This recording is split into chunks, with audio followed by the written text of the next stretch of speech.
Bonjour à tous les amis, c'est JC, voilà, vous êtes sur le canal Olympien pour une nouvelle vidéo. Avant de commencer la vidéo, je voulais vous remercier les amis de par votre fidélité, que ce soit sur la page Facebook, sur la chaîne YouTube, sur la chaîne Twitch, donc au canal Olympien. Voilà, vous êtes de plus en plus à suivre. Vous remercier du live d'hier soir, donc le live spécial Mercato. Donc pour ceux qui l'ont pas vu, il est en replay sur la chaîne YouTube. Donc belle émission, on s'est régalé, vous avez été beaucoup de monde à y être présent. Donc ce matin, j'avais envie de faire une vidéo un petit peu sur ce qui tourne autour des salaires là. On parle de déséquilibre salarial qui pourrait éventuellement déstabiliser le vestiaire. Alors franchement, ça, c'est le genre de truc que j'entends et qui me gonfle. Quand je vois même Pablo Longoria qui dit, voilà, si je donne un tel plus à un tel qu'un autre, ça va déséquilibrer le vestiaire. Non, c'est pas un déséquilibre de vestiaire, c'est juste un talent. Il y a des gens qui ont plus de talent, donc c'est normal qu'il y a des gens qui gagnent plus que d'autres. Voilà, donc je voulais revenir. Donc après, Pablo Longoria, il dit, voilà, il veut pas prendre ou augmenter certains joueurs parce que ça risque de créer un déséquilibre. Alors, déjà, des déséquilibres, il y en a déjà. Il y en a déjà cette saison, ne serait-ce qu'au niveau des gardiens. Je vais vous présenter un petit peu les salaires. Quand vous voyez que cette saison, un mec comme Blanco, qui joue pas, ou je crois qu'il est plus à l'OM, je sais même plus ce qu'il est, puisqu'on le voit plus, je sais même plus s'il est à l'OM. Le mec, il est à 208 000 € par mois, et Roli à 220 000, titulaire, super gardien, grosse saison, et le mec, il est quasiment au même salaire qu'un remplaçant. Déjà, ça, c'est un déséquilibre. Un mec comme Roli, il pourrait dire, s'il était un peu ronflant, un peu casse-bonbon, il pourrait dire, oh, de Longoria, je t'ai sorti une grosse saison, donc maintenant, il va falloir penser un peu à augmenter. Voilà, c'est pour montrer à Longoria que déjà des incohérences dans les salaires actuels, il y en a déjà. Après, c'est pareil, quand on voit un mec comme Balerdi, qui pour moi fait une très belle saison, qui touche 330 000 € face à un Kondogbia vieillissant, qui est à 450 000 € par mois. Après, c'est sûr que le CV de Kondogbia, l'expérience n'est pas le même que par rapport à Balerdi. Mais voilà, quelque part, un mec comme Balerdi pourrait éventuellement se sentir lui aussi en déséquilibre de salaire. Après, certains joueurs comme Rongier le ressentent un peu. Alors le mec, il a reçu une offre de prolongation qu'il a refusée parce qu'il demande une revalorisation salariale, parce qu'il touche 330 000 € par mois, et il voudrait être au niveau d'un Rabiot ou d'un Hojbjerg. Rabiot, je vous rappelle, il est à 530 000 € par mois, et Hojbjerg à 515 000, et Rongier à 330. Alors, je veux bien pour Rongier qui va une augmentation, mais là, à vouloir une augmentation à un niveau d'un Rabiot ou d'un Hojbjerg, je vais lui dire non, parce que il n'a pas le CV, il n'a pas joué dans des grands clubs comme eux, il a gagné moins de titres comme eux, mais qu'après, il puisse prétendre, vu la saison qu'il a faite, l'engagement, je crois qu'il demande 400 000 € par mois, je pense qu'un mec comme Rongier, on peut lui donner. Après, on a un mec comme Rabiot qui demande aussi, donc là, on voit qu'il y a des hésitations par rapport à sa prolongation, parce que lui aussi, on veut lui donner une revalorisation. Alors, on entend dire qu'il y a des hésitations par rapport au fait de ne pas vouloir déséquilibrer le vestiaire, mais c'est quoi ces conneries-là? La direction, j'espère que vous n'allez pas faire filer Rabiot à cause d'une revalorisation de salaire. Parce qu'un mec comme Rabiot, s'il veut 700 ou 800 000 € par mois, c'est amplement mérité. Le mec, c'est un moteur dans l'équipe, c'est le mec hyper professionnel, c'est le mec qui va motiver toutes les troupes.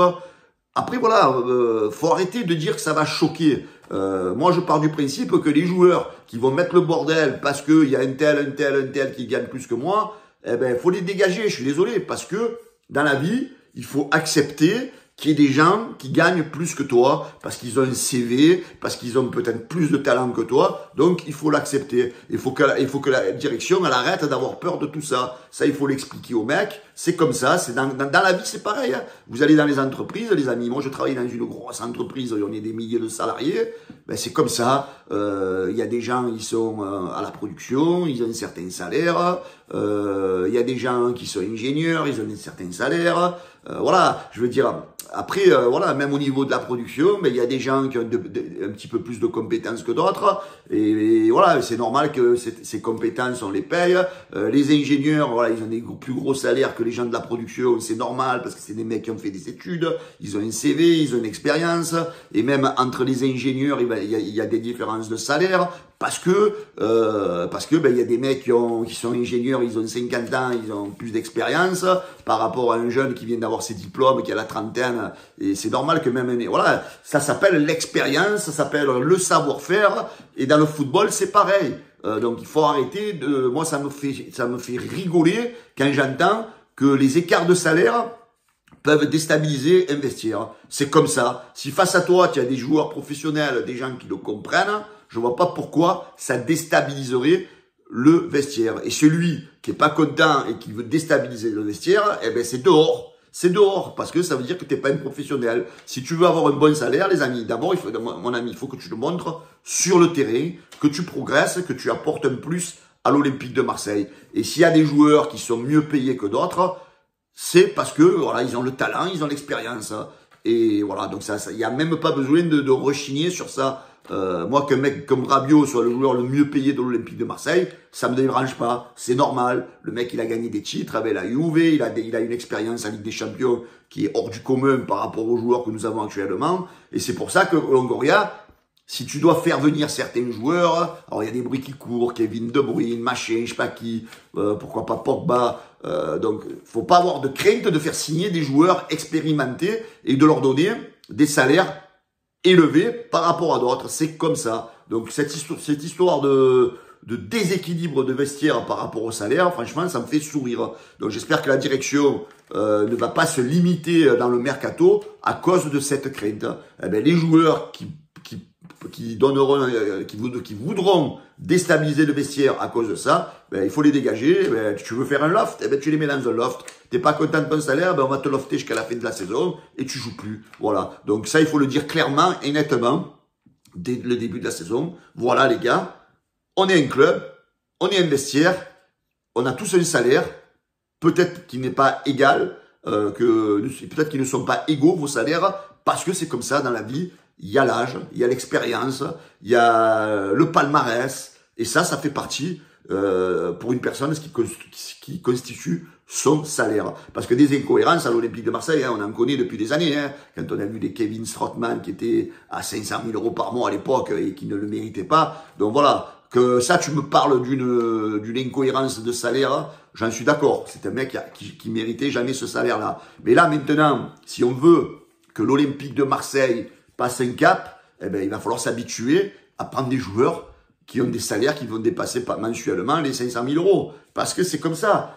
Tu vas jouer la Ligue des Champions et si tu veux attirer ce style de joueurs qui sont libres et si tu veux qu'ils viennent à l'Olympique de Marseille, ben c'est des mecs qui auront des gros salaires. Et c'est comme ça. Si tu comptes leur donner des petits salaires comme tu donnes parce que tu veux pas déstabiliser ton vestiaire, mon ami, eh ben ils viendront jamais. Hein. Donc il faut accepter que ces mecs-là gagnent plus que les autres parce que c'est des mecs, voilà, qui ont une expérience, un savoir-faire et puis voilà. Voilà les amis, c'était, voilà, dites-moi un peu ce que vous pensez de cette vidéo.